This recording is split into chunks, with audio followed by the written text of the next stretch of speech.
Puji Tuhan, selamat malam Bapak Saudara. Selamat berjumpa kembali dalam online discipleship Revival Total Ministry. Malam hari ini Bapak Saudara kita akan membahas satu materi ya, karena buku 7 ini banyak berbicara tentang dimensi roh ya. Nah, kalau mau belajar tentang alam roh, silahkan ikut dalam seri pelajaran di buku 7 ya. Nah, ini nanti akan membahas banyak mekanisme atau materi-materi yang ada di dalam alam roh. Nah, malam hari ini kita masuk bagian yang ketiga ya, yaitu tentang firman dan dunia materi. Ini adalah tema yang akan kita bahas bersama-sama pada kesempatan malam hari ini.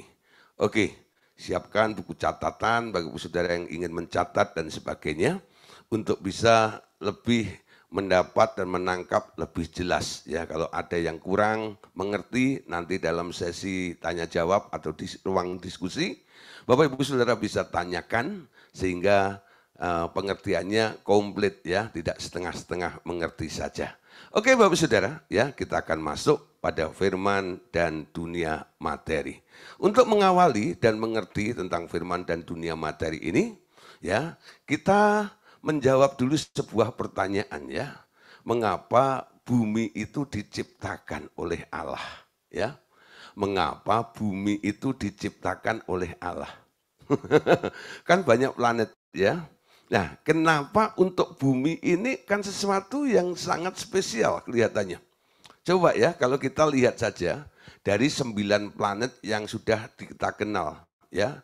Nah, Anda lihat ya, dari semua planet-planet ini ada Mars, ya Jupiter, bahkan sampai Pluto gitu ya. Nah, yang ada kehidupan di mana ada penduduknya dan ada kehidupan serta ada kegiatan-kegiatan itu hanya ada di bumi ini loh, ya.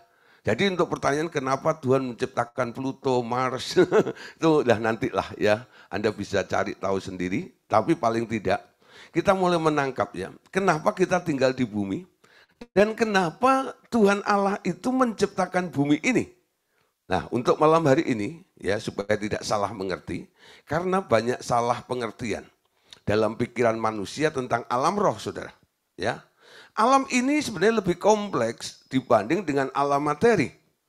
Untuk mengenal alam yang berbeda ini, tak dapat memakai pengertian duniawi dan pikiran manusiawi yang terbatas. Kenapa? Karena pengertian yang di luar batas pikiran manusia itu hanya dapat diperoleh melalui sebuah pewahyuan. Pertama-tama, ya Bapak katakan begini, bahwa dunia materi itu dijadikan oleh firman-Ku. Ini kata Allah Bapak ya.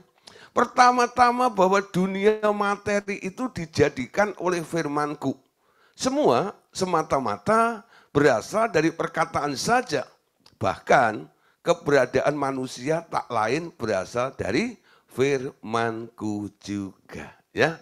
Nah, saudara, jadi untuk menangkap, mengerti tentang alam roh yang lebih kompleks daripada bumi yang kita tinggali ini, ya, yang sudah kadang Anda sudah melihat dan kok banyak sekali ya, aneka ragam, bahkan orang menggali, mencari, menemukan yang baru yang ada di bumi ini. Ternyata di alam roh itu jauh lebih kompleks daripada ya apa yang ada di alam materi ini. Nah, untuk bisa mengenal alam yang berbeda ini, yang tidak kasat mata ini, ya, itu tidak bisa kita dapat memakai untuk menangkap dan mengertinya dengan pengertian duniawi, ya, dari pikiran-pikiran manusia yang sangat terbatas tersebut. Amin. Ya. Nah, oleh karena itu kita membutuhkan satu pemikiran di luar nalar, di luar batas pikiran manusia. Bagaimana kita bisa mendapatkannya itu? Nah, kita harus dapat dari sumbernya. Nah, waktu kita pengen tahu dan kita mau tahu, akhirnya kita mendapatkan, itulah yang kadang-kadang dipakai istilah atau disebut sebagai revelation atau sebuah pewahyuan. Ya, nah, ketika ya kita tanya kepada Roh Kudus, kepada Allah Bapa dan kepada Tuhan Yesus. Ternyata di sini tadi ya, di materi kita tadi Allah Bapa berkata begitu. Pertama-tama bahwa dunia materi itu dijadikan oleh firman-Ku.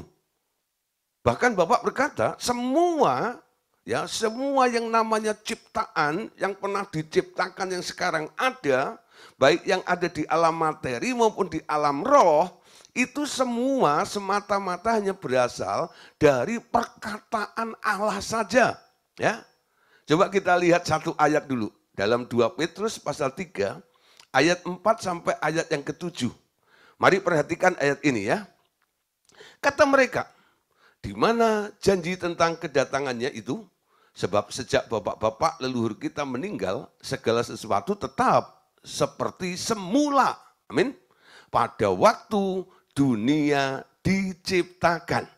Jadi ayat ketiga ini ya, ini menunjukkan ada sesuatu yang belum berubah.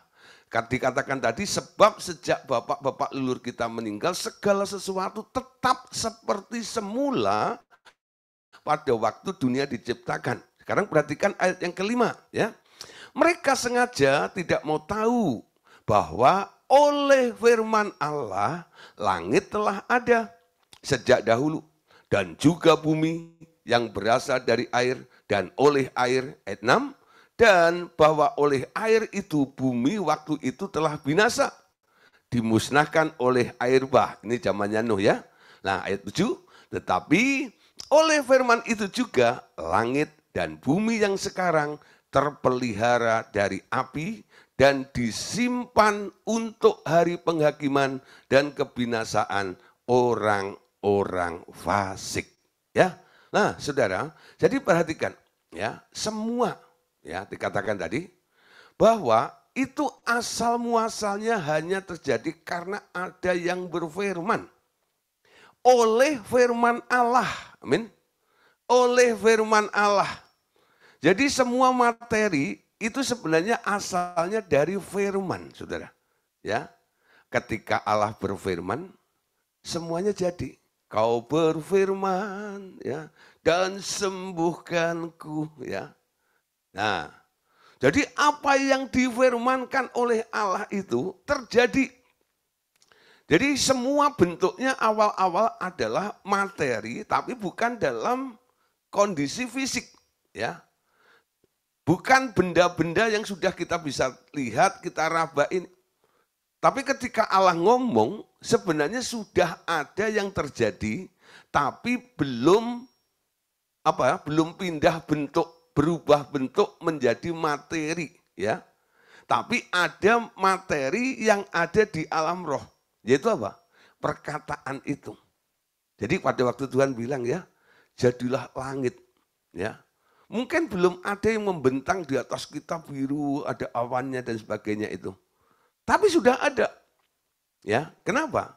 Karena Tuhan Allah telah berfirman. Sudah ada langit. Yang paling gampang adalah ketika kita melihat cara Allah membuat manusia saja ya. Kejadian pasal 1, Allah berkata, marilah kita menjadikan manusia menurut rupa dan gambar kita, maka dijadikanlah manusia itu laki-laki dan perempuan. Maka dijadikanlah. Artinya apa? Tuhan berfirman, maka jadilah laki-laki dan perempuan. Jadilah manusia itu lalu diberkati untuk beranak pinak, untuk memenuhi bumi ini. Jadi Allah menciptakan sesuatu. Tapi wujudnya sudah ada belum? Di alam materi belum. Tapi di alam rohnya sudah ada. Pasal 2, ketika hujan mulai turun, tanah mulai basah, di situ Tuhan Allah mulai bermain lumpur itu, lalu bikin patungnya Adam, ya. Nah, bikin patungnya Adam itu, lalu dibuatlah jadi manusia, ya. Baru ada fisiknya. Seolah-olah seperti 2 kali kerja ya. Sebenarnya bukan. Ya. Untuk menyatakannya harus ada yang mengerjakannya. Ini mekanismenya. Kenapa ketika kita berdoa, Tuhan sudah menjawab di alam roh, tapi belum berubah di alam materi ini. Belum terjadi di dalam kehidupan kita. Harus ada yang mengerjakannya. Siapa yang mengerjakannya? Orang-orang yang beriman. Iman itu adalah melihat apa yang tidak kelihatan. Betul ya? Iman adalah satu pengharapan keyakinan bahwa dia telah menerima. Tapi yang diterima itu belum nyampe ke dalam bentuk fisik kita ini. Masih terjadi di alam roh. Nah itu dibutuhkan keyakinan terus, keyakinan terus, keyakinan terus. Sampai kesadaran Anda tentang alam materi ini berubah. Ya, alam roh akhirnya lebih real, lebih nyata daripada alam materi. Sehingga Anda bisa mengaku dan berkata, ya firman Allah katakan, ya, aku berkata-kata, aku percaya, oleh karena itu aku berkata-kata. Sebenarnya kalimat itu banyak orang bingung ya. Aku berkata-kata aku percaya, oleh karena itu aku berkata-kata. Amin. Ya, mengakui. Kenapa dia bisa mengakui? Karena dia percaya. Apa artinya percaya di sini? Dia melihat ada sesuatu yang telah berubah, dia melihat ada sesuatu yang telah terjadi. Itu disebut percaya, ya. Disebut percaya. Jadi percaya itu bukan mengharap-harapkan tapi nggak ada faktanya. Anda sudah melihat faktanya terjadi tapi masih dalam dimensi roh. Lalu Anda melihat, Anda yakin itu ada, lalu Anda deklarasikan, ya. Anda katakan, aku sudah sembuh. Dasarnya apa? Aku sudah melihat tubuh rohku sudah disembuhkan. Oleh karena itu, mau tidak mau, tubuh dagingku, tubuh jasmaniku itu juga harus ikut sembuh seperti aslinya tubuhku ini. Harusnya seperti itu, saudara. Ya, nah, saudara, malam hari ini kita akan membahas lebih lagi ya. Jadi firman itu sebenarnya materi, tapi materi di alam roh. Contoh ya, kalau Anda ya dapat janji dari seseorang, Pak, gitu ya, mau dikasih duit, gitu ya. Saudara, Anda percaya karena orang itu punya duit dan orang itu murah hati, betul? Nah, ketika Anda percaya, Anda bisa cerita pada orang lain bahwa Anda sudah punya duit atau sebentar lagi duitnya akan datang, betul? Kenapa Anda begitu yakin? Karena ada yang ngomong. Ya, omongan itu kelihatan enggak? Ada enggak? Ya, nominalnya gitu. Kelihatan enggak kertas duit kertasnya itu? Enggak, ya. Tapi omongan orang itu materi. Itu dasar kepercayaan Anda, amin. Apalagi firman-Nya Tuhan, amin. Dia yang berkata-kata, semua yang keluar dari mulut Allah tidak pernah kembali dengan sia-sia. Allah yang berfirman, dia juga yang akan menggenapinya. Amin. Nah, sekarang nangkap ya. Ketika Bapak berkata bahwa semua materi itu semata-mata berasal dari mulutku. Jadi apa yang Anda lihat di alam materi ini sebenarnya asalnya dari mulutnya Allah, firman. Semuanya itu. Nah, baik yang sudah kelihatan maupun yang belum kelihatan. Kalau Anda tahu kebenarannya karena Anda mendengar dari Tuhan ada yang seperti itu kata firman Tuhan. Walaupun matamu nggak melihat, di dunia materi ini nggak ada. Tapi Anda bisa katakan, aku percaya, ada. Betul? Siapa di sini sudah pernah melihat neraka? Ada nggak? Ada nggak? Tapi percaya ada neraka? Percaya? Neraka itu gimana sih? Neraka itu gimana sih? Nah, kalau berdasarkan pengalaman orang yang punya penglihatan ini dan itu kadang-kadang kan satu sama lain kadang-kadang kan kontras ya. Gak sama kadang-kadang seperti itu. Padahal ada tempat-tempat di alam roh yang lain-lain ya. Ada Hades, ada Gehenna, ya. Nah, ada Abusus, gitu. Nah, ada Firdaus, dan bahkan banyak aneka ragam lagi yang belum kita lihat. Tapi karena Anda mendengar, ada firman, ya Tuhan menyatakannya melalui firman-Nya, walaupun Anda belum pernah melihat. Anda percaya ya? Bahkan kadang-kadang Anda nakut-nakutin anak-anak Anda yang jahat, yang nakal gitu. Nanti kalau kamu nggak bertobat, masuk neraka ya. Neraka itu apa? Nah, neraka itu adalah tempat seolah-olah Anda tahu ya. Seolah-olah Anda tahu ya, kasih tahu tentang neraka ini kepada anak-anaknya. Di sana ada kalajengkingnya, di sana ada ular beludaknya, di sana ada gini-gini. Wah, ceritanya luar biasa nih. You know, demi si anak ini bertobat. Anda cerita tentang keadaan neraka, ada api yang menyala-nyala, ulatnya tidak mati di sana. You know. Sebenarnya Anda tahu infonya dari mana? Dari firman, betul? Sudah pernah lihat? Belum, betul? Ada enggak? Ada. Walaupun Anda belum lihat. Karena ada yang berfirman, Anda bisa meyakini itu ada, bukan? Berarti ada materinya kan? Di alam roh. Bagaimana Allah buat neraka? Cukup ngomong. Jadilah neraka. Nanti buat tempat orang-orang jahat. Isinya gini. Jadilah Firdaus, betul ya?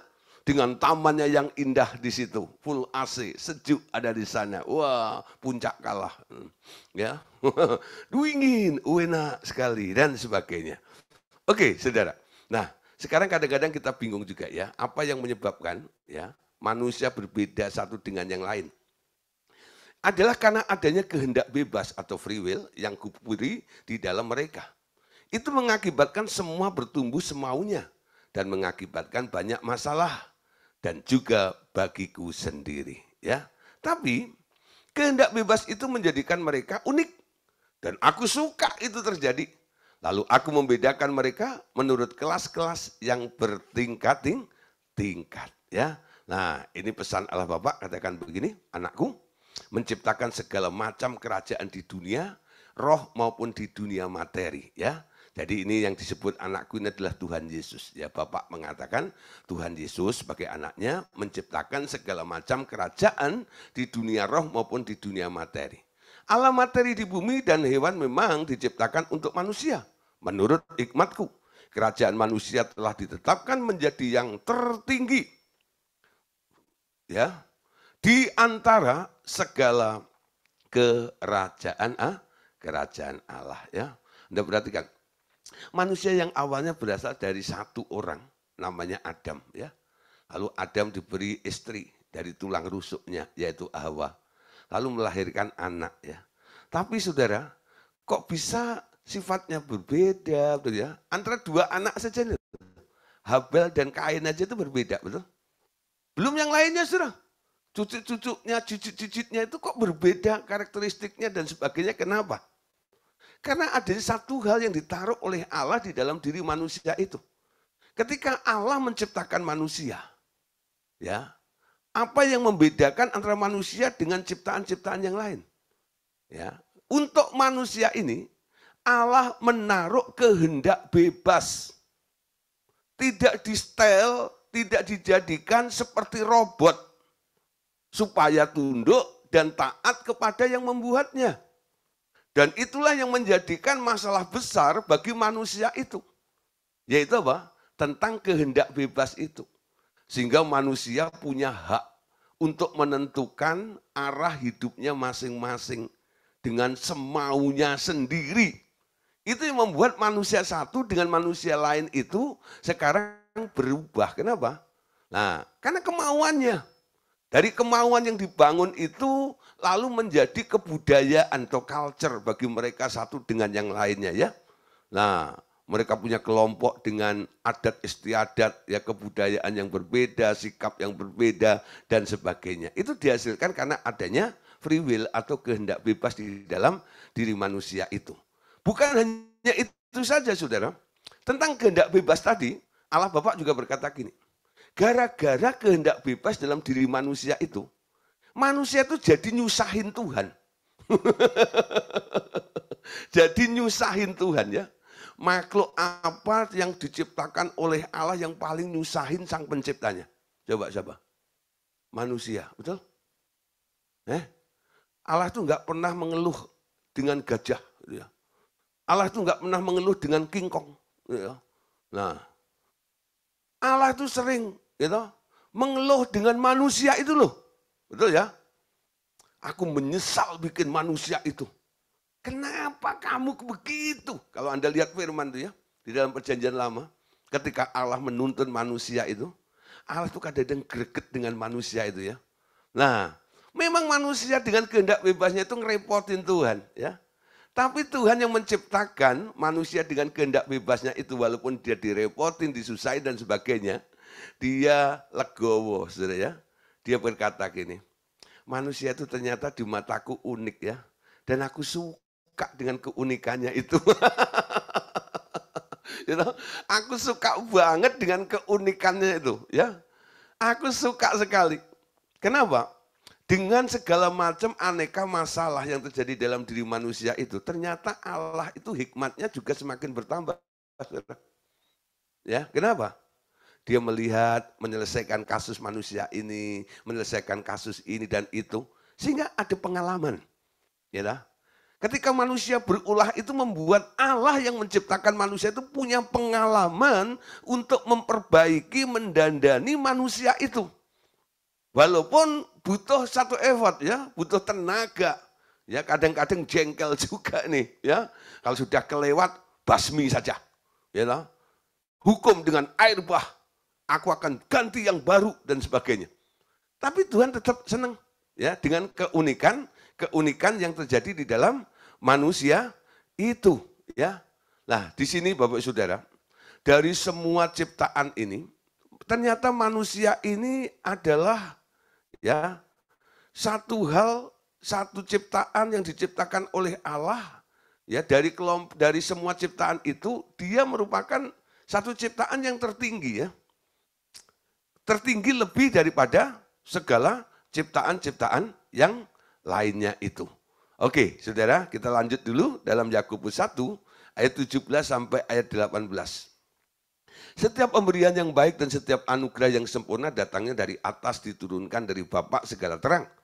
Padanya tidak ada perubahan atau bayangan karena pertukaran atas kehendaknya sendiri. Ia telah menjadikan kita oleh firman kebenaran, supaya kita pada tingkat yang tertentu menjadi anak sulung di antara semua ciptaannya. Ya, kita diharapkan oleh Tuhan untuk apa? Untuk menjadi anak yang sulung di antara semua ciptaan ini.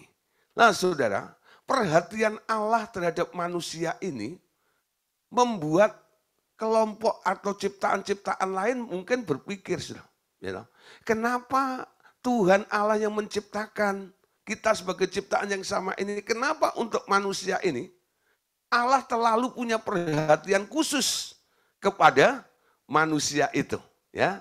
Sehingga ya kerajaan-kerajaan lain menjadi iri terhadap manusia. Semua ingin menjadi favoritku tentunya. Itu sebabnya iblis yang dahulunya malaikat tapi jatuh ya, menginginkan posisi itu juga dengan mengalahkan manusia ya. Tetapi mereka telah memilih hidup di dalam kegelapan dan dengan sombong menolak jalanku, yakni dengan tidak mengakui darah anakku sebagai penebusan bagi dosa-dosa mereka. Mereka yang menerima darah anakku akan menerima pengampunan dan hidup dari darah itu. Ya, saudara, sebenarnya hatinya Allah ini dari dulu dia nggak mau semua ciptaannya itu ada yang rusak dan hilang. Kalau ada yang rusak, dia akan betulkan tuh. Sehingga ada lagu itu ya, yang telah rusak dibetulkan dengan penuh kasih sayang. Yang telah rusak dibetulkan. Siapa di sini yang pernah mengalami dibetulkan oleh Allah gitu? Di-repair oleh Allah itu. Betapa rusaknya dulu kita itu ya. Saya pernah jadi orang rusak. Walaupun saya lahir dari anak pendeta, saudara. Ketika tumbuh menjadi anak remaja, mulai pergaulan dan itu rusak, betul ya. Tapi Tuhan tarik saya. Akhirnya saya menjadi seorang hamba Tuhan hari ini. Ini hasil reparasi Tuhan, repair Tuhan untuk hidup saya. Sehingga ketika saya menyanyikan lagu ini, yang telah rusak dibetulkan dengan penuh kasih sayang, ya itu benar-benar saya alami dalam kehidupan kita, ya. Hatinya Allah itu pengen benahi, pengen benerin ya. Semua yang pernah rusak. Bukan hanya untuk manusia tok sebenarnya. Untuk segala makhluk. Termasuk malaikat yang rusak. Ada malaikat yang rusak? Ada. Ya. Malaikat yang rusak itu ada. Dulu itu awalnya ketika Allah menciptakan malaikat itu, ya, berlaksa-laksa, berjuta-juta, bermiliar-miliar malaikat itu dibagi menjadi tiga bagian, ya. Nah, yang satu disebut kelompoknya Gabriel, ya. Nah, itu messenger, pesuruh Allah untuk membawa berita kepada semua makhluk. Yang kedua adalah Mikael, ya, atau Michael. Mikael atau Michael ini adalah pasukan bala tentara Allah, ya. Nah, untuk berperang dan sebagainya. Lalu yang ketiga, saudara, kelompok malaikat yang ketiga adalah Lucifer. Jadi Lucifer itu adalah nama malaikat, betul? Dulu dia punya kemuliaan yang luar biasa. Untuk Lucifer itu dibuat itu lebih mulia daripada Gabriel dan lebih mulia daripada Mikael. Bahkan diberi posisi duduk dekat dengan tahta Allah Bapa. Kenapa? Karena Lucifer ini adalah biduanita, ya. Penyanyi, singers, ya, WL kalau sekarang worship leaders, ya, yang ada di surga yang memimpin seluruh ciptaan ini untuk memuji dan menyembah Bapa. Itu awalnya, ya. Betul, saudara, kemuliaannya luar biasa. Tapi karena pemikirannya, karena sombongnya, akhirnya dia jatuh. Karena apa? Dia menginginkan mau menjadi sama seperti Bapa yang disembah oleh segala makhluk itu. Akhirnya karena kecurangannya itu, Lucifer dilempar ke bumi. Karena dilempar ke bumi, rusak jadinya. Saudara Anda tahu, kenapa orang rusak? Ya, orang kalau jauh dari Tuhan, itu rusak nantinya.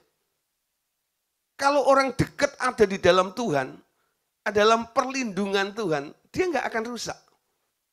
Ya, rusak karena keluar dari protectionnya Allah. Ketika dia dilempar jauh dari Allah, semakin lama kondisinya semakin merosot dan akhirnya jadi rusak. Karena rusak dan menjadi jahat, namanya berubah jadi setan, loh ya, jadi iblis, ya. Coba saudara ya. Jadi kata iblis atau setan itu menunjukkan perubahan dari dulu Lucifer yang mulia, yang baik. Sekarang karena dia jahat, Lucifer itu jarang disebut sebagai Lucifer.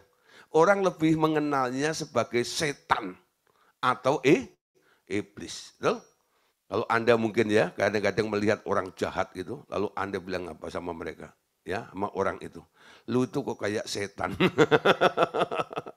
Betul ya? Tapi kalau ada orang yang baik, kasih duit Anda terus gitu ya. Nah, ajak Anda shopping terus gitu ya. Lalu kamu itu kok baik banget sih kayak malaikat ya. Nah, itu ya. Kok kayak malaikat gitu. Nah, apa dia malaikat? Bukan. Ya orang teman Anda, betul ya.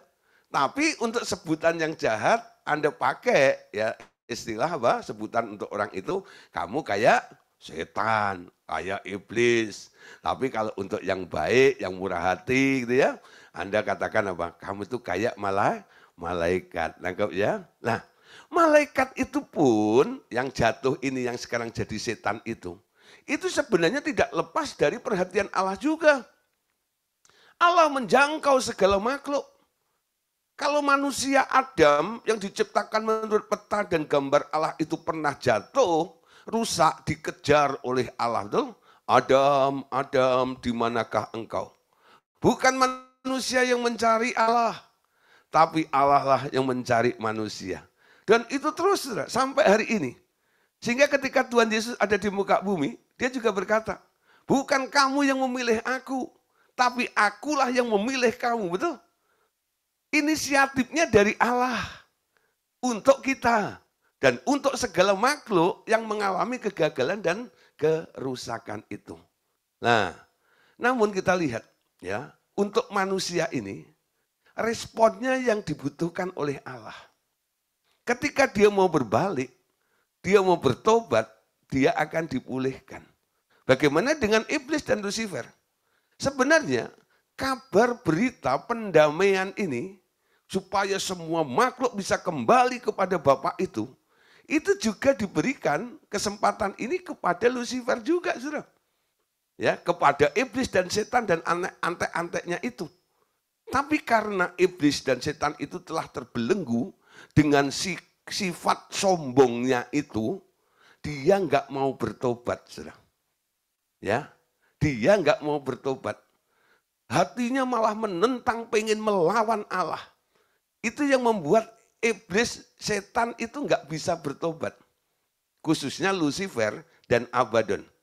Tapi antek-anteknya yang kena pengaruhnya, kalau mungkin Anda bisa ya mempengaruhinya, memberitakan kabar atau hatinya Bapak ini kepada mereka, dan dia bisa dan mau menerima pengorbanan Tuhan Yesus, darah Tuhan Yesus akan menyelamatkan mereka juga. Amin. Kok bisa, Pak? Nah, ayatnya ada di dalam Kolose 1, ayat 19 sampai ayat 20. Ya, ini ayat favoritnya orang RTM. Kolose 1, 19 ayat 20 ya. Jadi murid-murid RTM paling tidak harus hafal ayat ini. Kolose 1, 19 sampai 20. Karena seluruh kepenuhan Allah berkenan tinggal di dalam Dia. Dan melalui Dialah Allah memperdamaikan segala sesuatu dengan dirinya.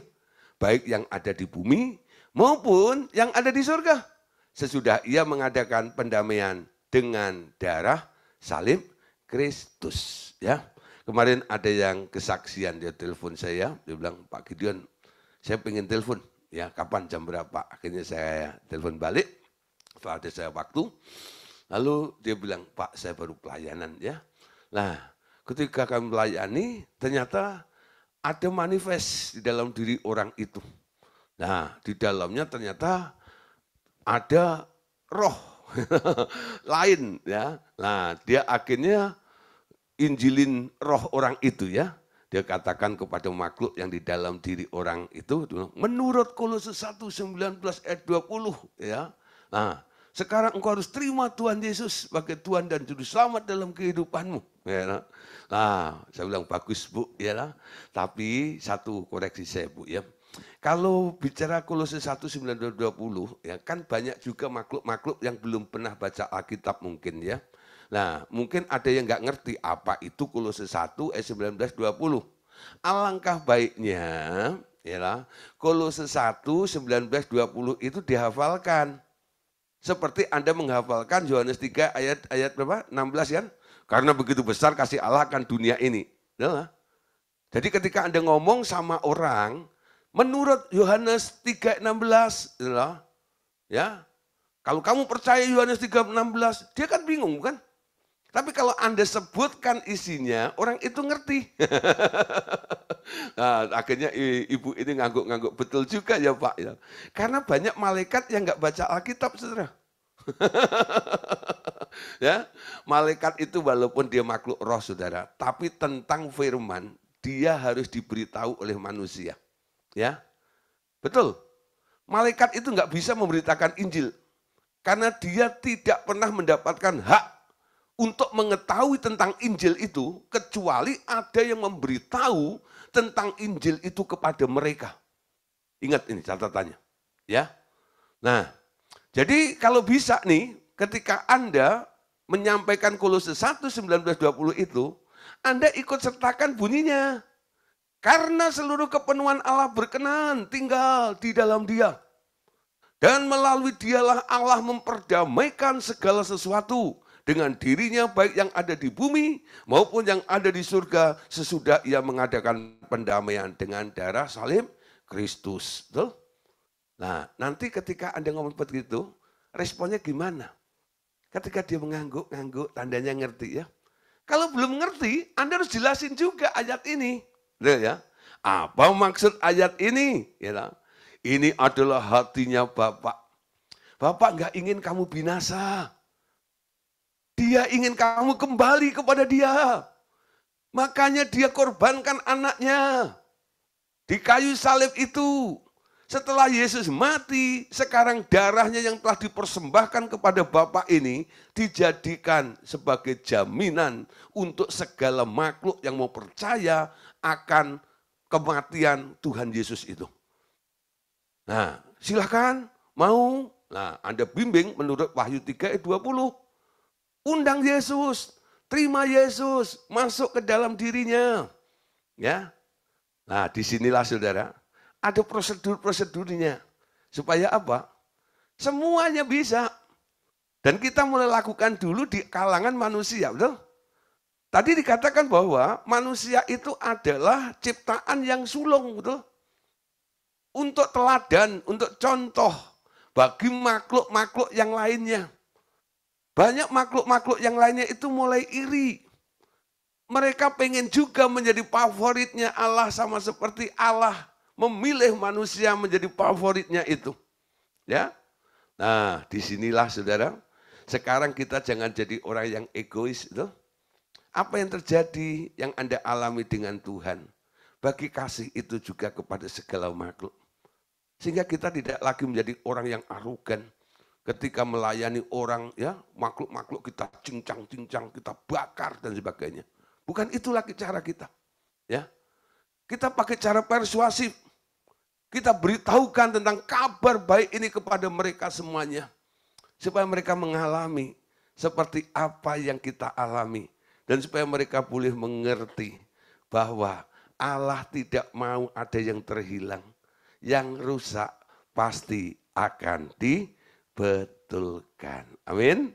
Nangkep ya? Oke, lanjut saudara. Seluruh otoritas telah dikaruniakan kepada anakku. Kerajaan surga telah diberikan kepadanya. Dan orang-orang yang hidupnya menjadi serupa dengan dia. Kerajaan-kerajaan yang lain harus tunduk kepada dia. Mereka harus melayani kepentingan kerajaannya. Telah pernah kukatakan bahwa bumi adalah tempat yang diciptakan untuk memperagakan proyekku. Dan semua makhluk boleh menonton dan belajar daripadanya. Bapak katakan lagi, aku akan memperagakan orang-orang yang berkemenangan dalam perarakan kemenangan. Agar dikenal oleh mereka semua kelak. Dunia materi adalah panggung sementara bagi tujuan itu. Lanjut. Tetapi manusia yang diam di dalamnya dengan rakus, mengumpulkan kekayaan dengan membuang banyak waktu dan hidup mereka. Mereka membuang waktu hidup mereka tanpa menyadari maksud sebenarnya mereka diciptakan. Mereka berbahagia bila doa mereka tentang kebutuhan materi mereka dikabulkan oleh surga. Ya, saudara, Tuhan pengen memamerkan kita ya. Dia akan memperagakan orang-orang yang berkemenangan dalam perarakan kemenangan. Ya. Makanya kalau Anda membaca dalam kitab Wahyu, itu ada beberapa ayat yang menulis diawali dengan kata begini. Barang siapa menang, barang siapa menang, barang siapa menang, barang siapa menang, barang siapa menang. Ada sampai 9 kali. Barang siapa menang. Ya, ada satu persyaratan, ada satu tuntutan bahwa orang-orang yang telah ditebus oleh Allah ini ada yang diharapkan terjadi di dalam kehidupan kita. Apa? Menang. Amin. Menang. Paulus nangkep ini. Dalam dia pelariannya, dalam dia perjalanan dengan Tuhan, pengejarannya dengan Tuhan itu. Dia berkata begini, ya, dalam segala hal, aku lebih daripada pemenang. Betul ya? Lebih daripada orang-orang yang menang di dalam Kristus itu. Kita harus bisa menciptakan kondisi kemenangan di dalam kehidupan kita ini. Ya, dalam segala hal. Pastikan Anda menang. Amin. Saya sebagai hamba Tuhan tidak bisa membuat Anda menang. Yang bisa membuat Anda menang adalah Anda dengan Tuhan. Amin. Bukan hamba Tuhan. Banyak orang kadang-kadang bergantung imannya kepada hamba Tuhan.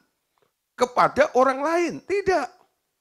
Nilai Anda itu ditentukan ya sikapmu dengan Tuhan. Bukan siapa yang membentengi atau mengayomimu. Yang mendampingimu.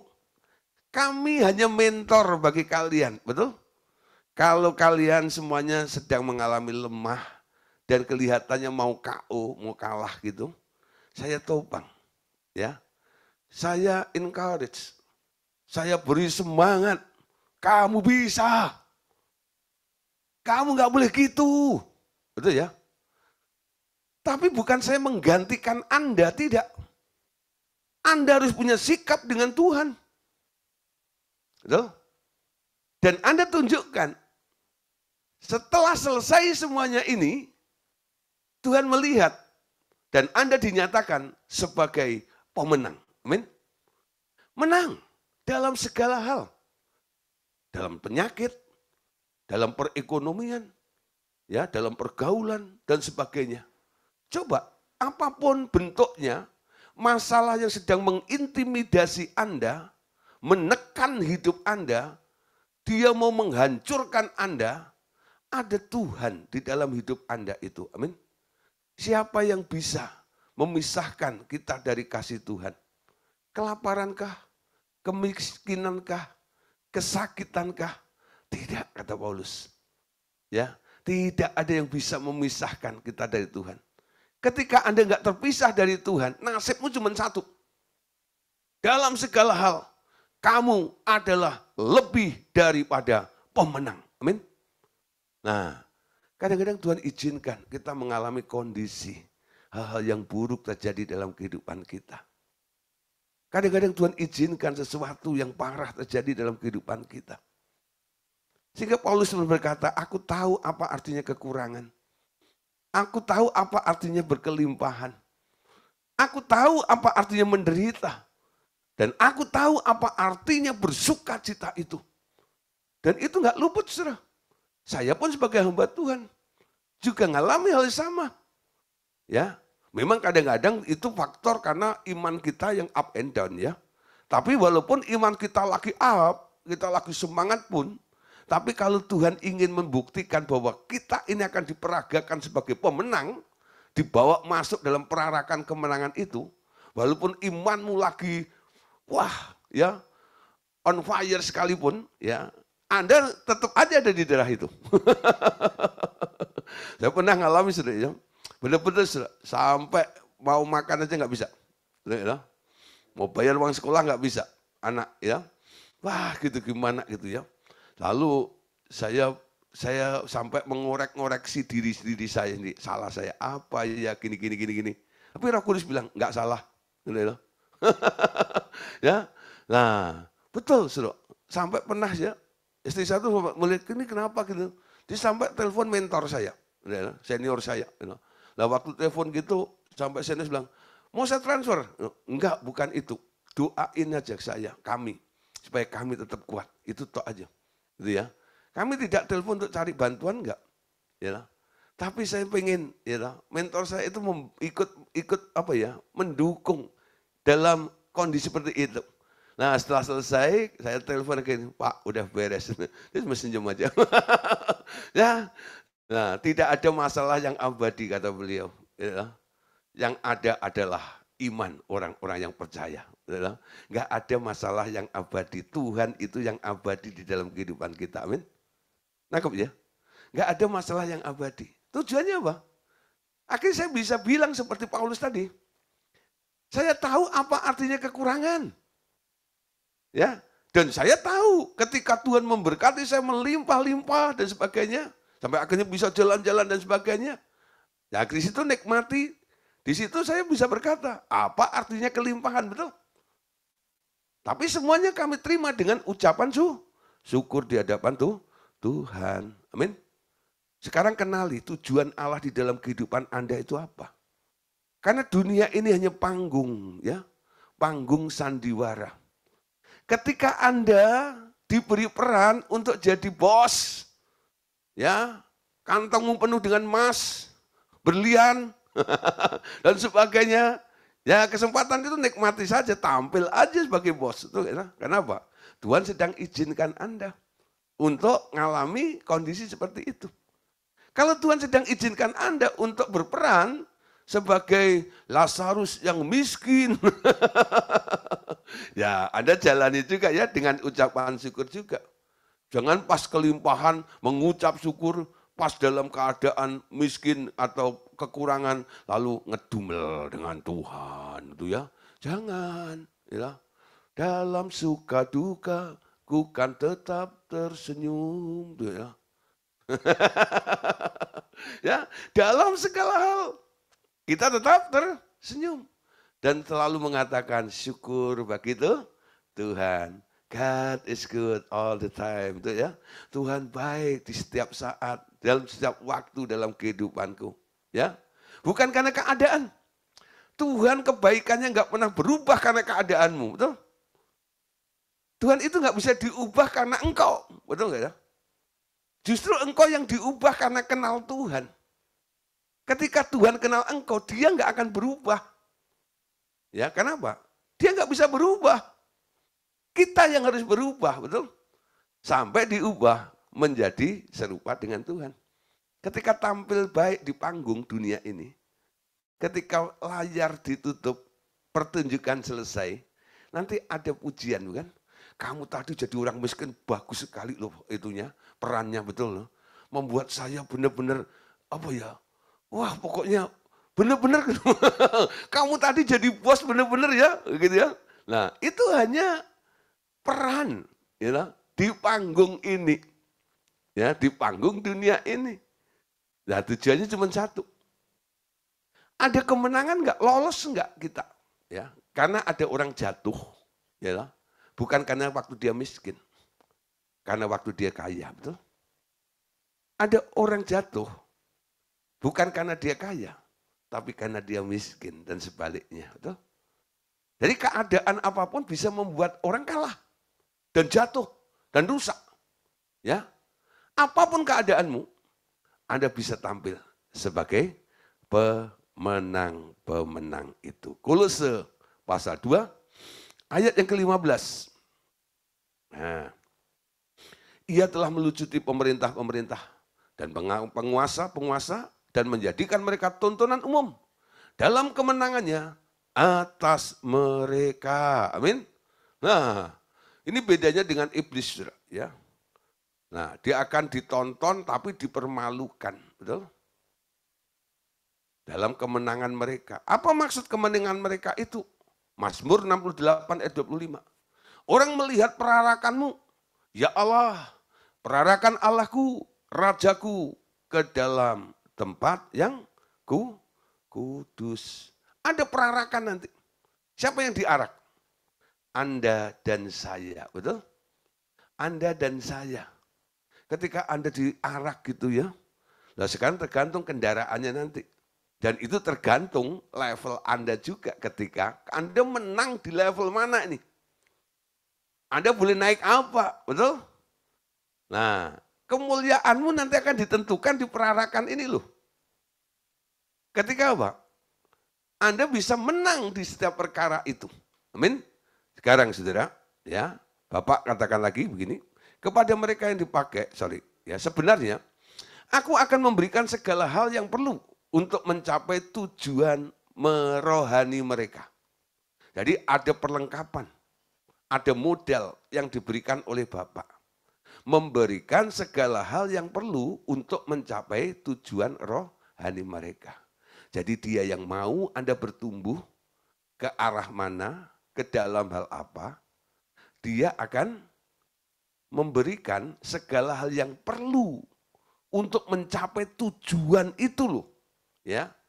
Seperti apa yang diinginkan Allah bertumbuh di level mana, nanti dia juga akan melengkapi sehingga Anda akhirnya bisa. Amin. Kepada mereka yang dipakai untuk menolong kebutuhan orang lain, akan dikaruniakan kekayaan yang lebih banyak dibanding yang lain. Amin. Nah sekarang siapa di sini yang lagi jadi orang kaya? Ada nggak? Nggak usah angkat tangan. Pegang dada Anda aja. Katakan aja di dalam hatimu, saya Pak. Siapa di sini yang lagi diberkati Tuhan, jadi orang kaya, duitnya oke gitu ya. Banyak gitu ya. Nah, siapa di sini yang sedang diberkati Tuhan? Ketika Anda sedang diberkati Tuhan, ini pertanyaannya. Anda tahu nggak tujuan Allah memberkati Anda? Anda pernah tanya nggak sama Tuhan? Tuhan, kenapa engkau memberkati saya? Amin. Ini yang jarang diajarkan. Ya, yang diajarkan apa? Kalau Anda diberkati, potong sepersepuluhannya, kirim ke gereja. amplopnya, amplopnya gitu ya. Tapi hal mendasar yang ini jarang diajarkan. Malam hari ini, ya saya berikan tipsnya ini. Untuk kita bisa mencapai tujuan Allah di dalam kehidupan Anda. Ketika Anda sedang diberkati Tuhan, melimpah-limpah. Jangan pakai dulu duit Anda. Ya, Anda mengucap syukur, terima kasih Tuhan, Engkau izinkan saya boleh menikmati berkat ini. Tapi sebelumnya saya mau tanya Tuhan, kenapa Engkau berkati aku melimpah-limpah? Ya, kenapa Engkau berkati aku melimpah-limpah? Lalu Anda diam, dengerin Tuhan ngomong. Kira-kira Tuhan ngomong apa? Kira-kira Tuhan ngomong apa? Betul ya? Betul saudara, saya pernah punya pengalaman ya. Saya baru pulang pelayanan bersama dengan Pak Andreas, Ibu Dorcas Daud sama Pak Daud ke waktu itu mana ya? Ke Bangka, sorry Palembang ya, ke Palembang. Ya, Palembang selama 5 hari letaknya. Ya 5 hari ya. 5 hari. Baru berikutnya kita ke Prabu Mulih, ya lah, terus habis itu ke Lampung itu hampir 2 minggu. Nah itu 5 hari. Nah setelah pulang, ya lah, setelah pulang nyampe di rumah waktu itu masih kos, ya. Enggak dipinjemin rumah sama orang di Kemanggisan. Dari Citra Garden pindah ke Kemanggisan, lalu ada orang telepon, ya. Tentunya itu teman hamba Tuhan dari Salatiga, ya lah. Terus dia bilang, bisa ketemu enggak ya? Tapi saya sebentar lagi juga harus pulang ke sana, bis saya jam 3 atau jam berapa dari Cengkareng.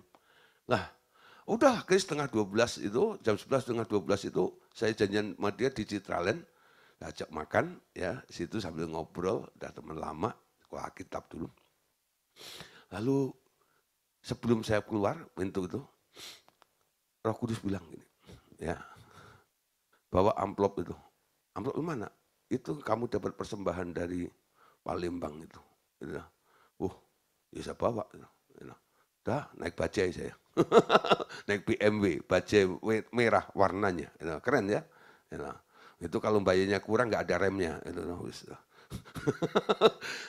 Ya, nah sampailah ke sana.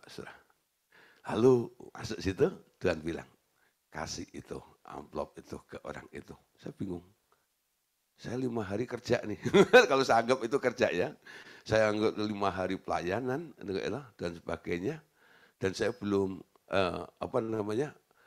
waktu ngomongnya itu bukan di depan pintunya, masih di dalam bajai. Bajainya kan goyang begini ya. Waktu dia ngomong itu entah leher saya yang goyang-goyang bilang tidak atau memang badan saya yang gitu. Nah, akhirnya saya tuh mikir gini lah, waduh, gitu, suruh kasih orang itu ya, kira-kira berapa ya? Saya intip suruh, ternyata banyak loh, ya. Kadang-kadang saya pelayan dari daerah kalau macam itu ya sembahnya nggak terlalu banyak lah gitu. Hari itu kok banyak ya, jadi kayak tambah sayang gitu ya. Tapi dia bilang apa? Kasih dia. Betul sampai sana orang itu saya bilang, ada apa gini. Dia itu cerita, gitu. Sepuji Tuhan, saya sudah bisa bangun pastori, ya lah. Sekarang gereja sama pastori udah pisah, gitu ya. Tapi persoalannya sekarang ini kami belum punya sumur, kamar mandi dan sebagainya. Oh, saya ngerti sekarang. Ternyata dia butuh duit besar, ya lah. Makanya Tuhan bilang kasih amplop-amplopnya sama dia. Jadi kasih amplop-amplopnya, ya lah. Udah kasih itu. Setelah saya kasih itu belum luar biasa, ya. Kadang-kadang saudara, apa yang ada di tangan Anda belum tentu itu bagianmu. Kadang-kadang Anda hanya menjadi saluran untuk orang lain. Bagaimana dengan hidup Anda sendiri? Hari Minggunya saya pelayanan di Rumah Doa Segala Bangsa. Ada seorang ibu, ya, dia itu nyari saya loh. Gideon, Kemana aja? Ya saya pergi pelayanan ke sana-sana gini-gini. Loh kenapa? Iya, udah 3 minggu gak ketemu. Terus kenapa? Ini dia ambil dari tasnya ini. Ini sorry ya, amplopnya udah sobek. Kenapa keluar masuk tas terus? Ya padahal di situ banyak hamba Tuhan. Tapi Tuhan tetap kekeh bilang, ini jatahnya Gideon. Kalau memang jatahmu sudah nggak akan lari.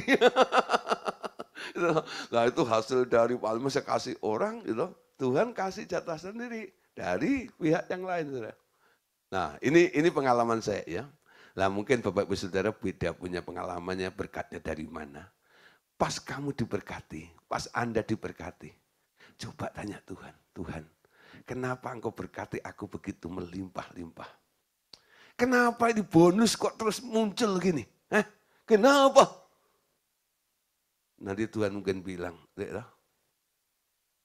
Dek suruh bantu pekerjaan Tuhan, bantu hamba Tuhan, bantu pelayanan di pedesaan dan sebagainya.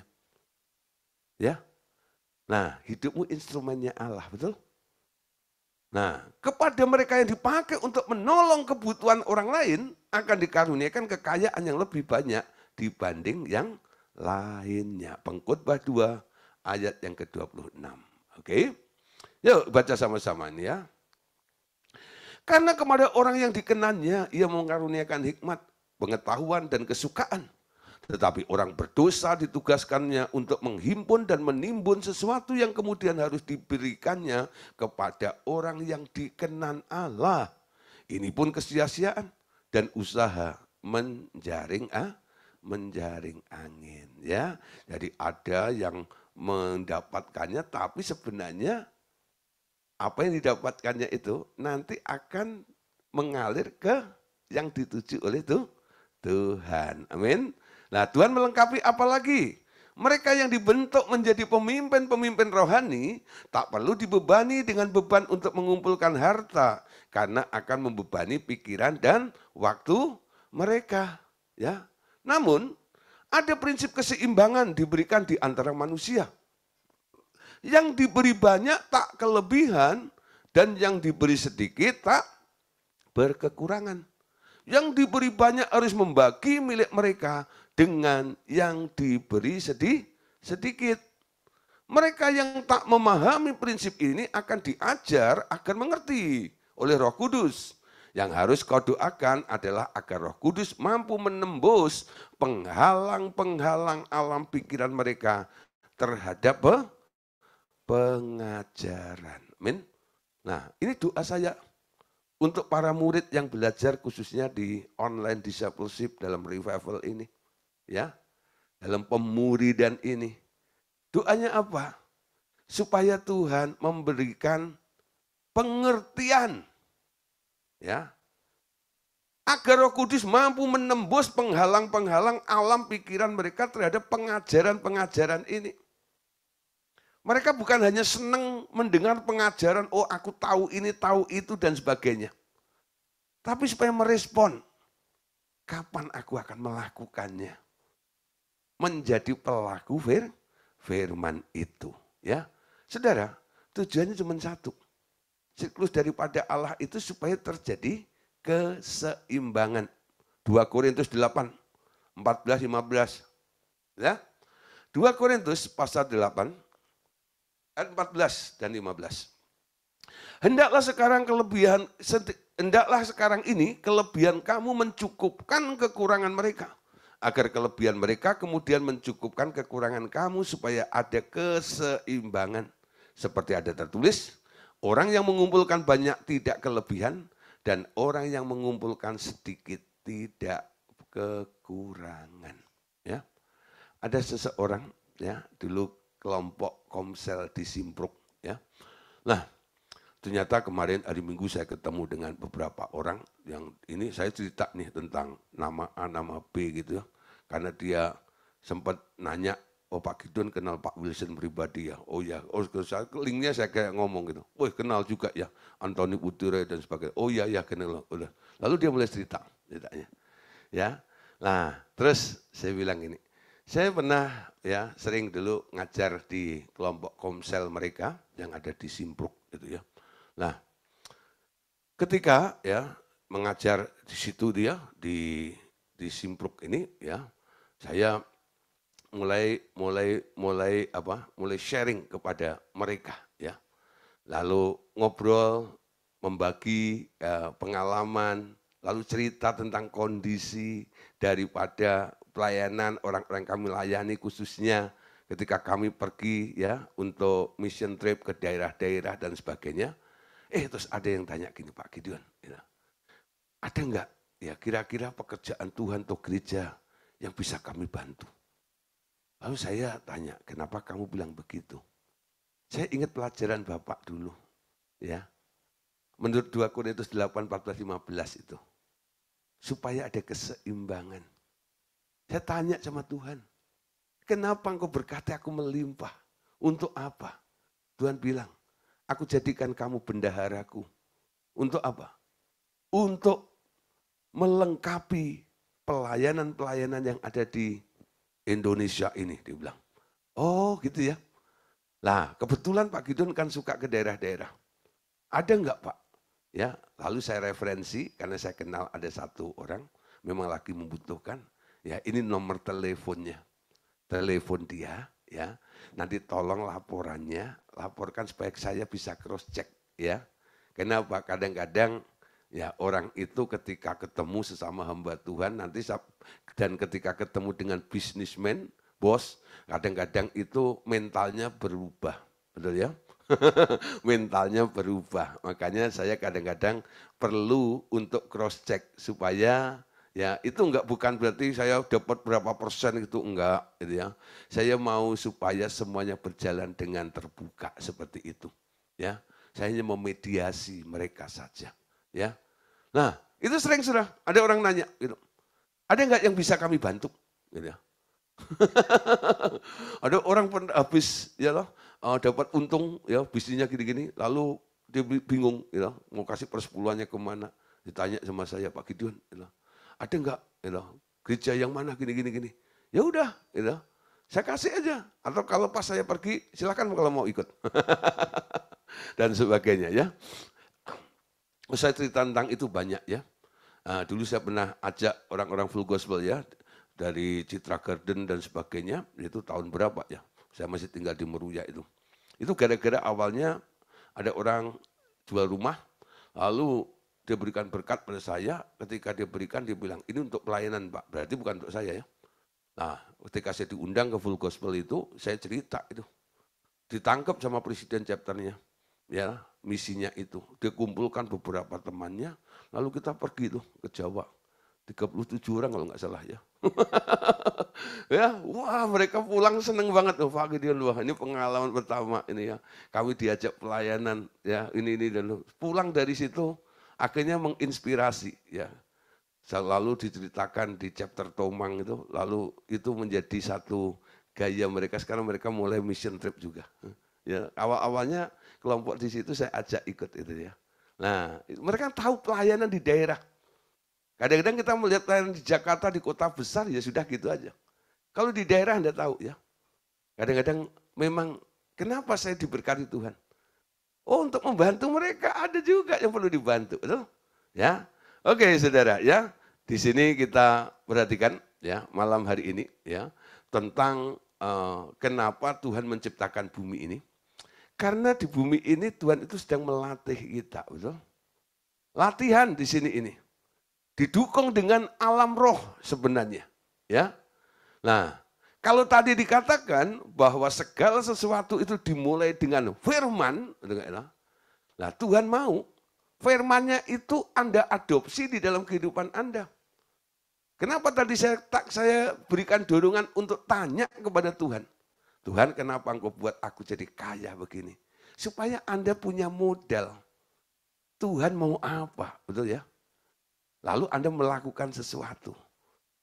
Dan ketika Anda bisa melakukan sesuatu, luar biasa. Sebenarnya Anda sedang menang, betul? Menang itu bukan hanya sakit disembuhkan, bukan. Ketika Anda bisa mengelola berkat Tuhan dalam kehidupan Anda, itu juga kemenangan juga. Karena banyak orang rakus itu ya. Itu kekalahan. Rakus itu kekalahan, betul ya? Tuhan mau Anda berbagi, tapi Anda nggak melakukannya. Tuhan geleng-geleng. Ya, tahu gitu nggak gue berkatin deh. Ya, nah mulai bahaya ya. Jangan sampai hal seperti itu nanti akan apa namanya? Akan terjadi dalam kehidupan kita. Oke, sedikit lagi ya. Sekarang multifungsi dari perkataan, Saudara. Ya. Bapak berkata, aku ingin memberitahu lebih banyak tentang firman-Ku yang multifungsi. Firman itu dapat dipergunakan untuk segala maksud. Bahwa dengan perkataanmu engkau dibenarkan dan juga dapat disalahkan pada pengadilan terakhir kelak. Hal itu sudah kau mengerti. Tetapi mengucapkan apa yang kusuruh kau ucapkan akan memberimu upah. Ya, banyak orang kadang-kadang hanya mengerti di bagian atasnya ini ya. Bahwa kita dibenarkan dan disalahkan karena perkataan kita. Itu pengertian dasarnya. Tapi ada lagi, mengucapkan apa yang disuruh untuk engkau ucapkan, itu yang membuat Anda akan mendapatkan upah. Ya, firman-Ku dapat menguatkan seorang yang lemah. Itu pun sudah kau ketahui bukan? Nah, ini secara umum, betul? Ketika Anda melihat orang sakit, ketika Anda orang menderita, Anda ngomong, Anda bernubuat bagi orang itu hal yang umum. Tetapi firman-Ku juga menciptakan sesuatu. Karena itu berhati-hatilah. Jangan memakai firman-Ku untuk hal yang jahat. Amin. Apalagi Anda sebagai hamba Tuhan. Ya, perkataanmu itu orang Jawa bilang sendiko dawuh. Apa yang Anda ucapkan itu akan terjadi. Amin.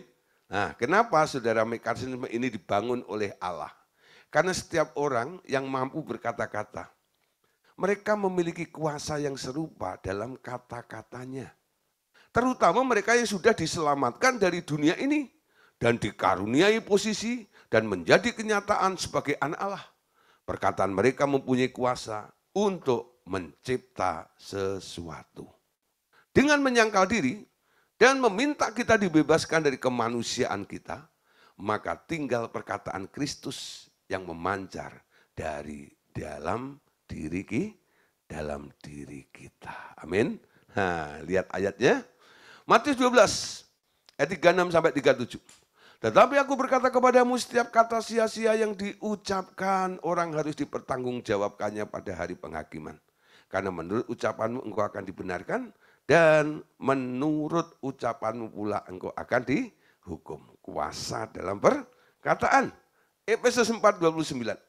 Janganlah ada perkataan kotor keluar dari mulutmu, tetapi pakailah perkataan yang baik untuk membangun di mana perlu, supaya mereka yang mendengarnya beroleh anugerah.